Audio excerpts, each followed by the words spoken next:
फहराने में सफल हो रहे हैं। जिला कठुआ में जम्मू पठानकोट राष्ट्रीय राजमार्ग पर काली बड़ी के पास 2 संदिग्ध बैग मिलने से हड़कंप मच गया।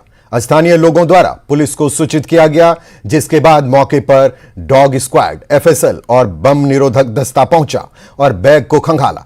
राहत की बात यह रही कि बैग से कुछ भी नहीं निकला। कठुआ पुलिस ने आम लोगों से अपील करते हुए कहा कि किसी भी लावारिस वस्तु को ना छुएं और जल्द पुलिस को सूचना दें, ताकि समय रहते किसी भी अनहोनी को टाला जा सके। सस्पेक्टेड कुछ बैग्स यहाँ पे मिले थे कालीबड़ी चौक में। पिछले 2 घंटे से काफ़ी लंबा जाम लगा हुआ था और इसी का संज्ञान लेते हुए एसएसपी कठुआ ने अपनी पूरी टीम यहाँ पे भेजी, जिसमें एएसटी स्क्वाड था, डॉग स्क्वाड था और बम स्क्वाड की जो टीम थी वो मौके पे पहुंची और इनको शिनाख्त करने के बाद इनमें कुछ भी नहीं पाया गया।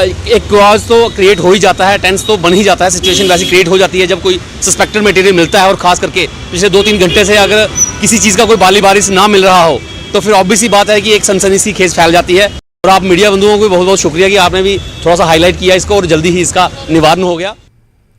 जम्मू पठानकोट राष्ट्रीय राजमार्ग पर कठुआ के बरवाल मोड़ के नजदीक एक निजी स्कूल के 11 बच्चों को तेज रफ्तार कार ने कुचल दिया, जिसमें एक छात्रा की मौके पर ही मौत हो गई।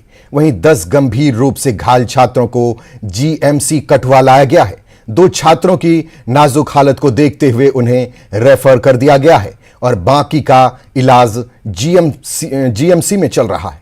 हादसे पर एलजी मनोज सिन्हा ने दुख जताया। उन्होंने पीड़ित परिवार से हमदर्दी व्यक्त की, साथ ही हादसे में घायल हुए बच्चों के जल्द से जल्द ठीक होने की प्रार्थना भी की।